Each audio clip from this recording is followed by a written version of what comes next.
Nepriklausomybė. Kiekvienam lietuviui ypač brangus žodis, turbūt geriausiai nusakantis kelią, kuriuo Lietuva tvirtai žengia pastarosius 3 dešimtmečius. Neatsitiktinai, nepriklausomybės vardu pakrikštyta ir Klaipėdos uoste 2014 metais prisišvartavusi Klaipėdos suskystintųjų gamtinių dujų terminalo laivas saugykla Independence.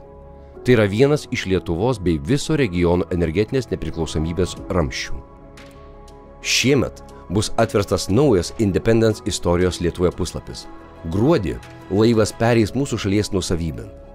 Prieš tai jis išvyko į laivų remonto ir statybos dirbtuves Danijoje, kur pirmą kartą jo techninės priežiūros darbai buvo atlikti sausajame doke.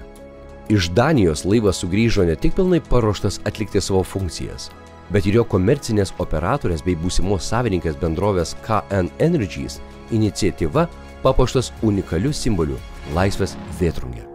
Specialiai svarbiausiam Lietuvos laivui su pripažintu vėtrungių meistru Vaidotu Bliūdžiumi, istoriku Norbertu Černiausku bei menininku muralistu Artu Širin sukurta 31 metro ilgio ir 8 metrų aukščio vėtrungė puošia abi Independence korpuso pusės.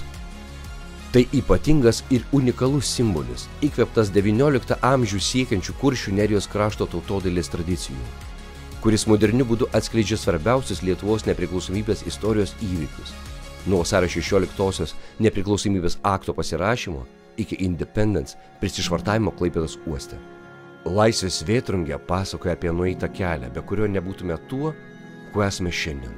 Laisvę mylinčiais ir galimybę kurti savo ateitį turinčiais vakarų šalies gyventojais.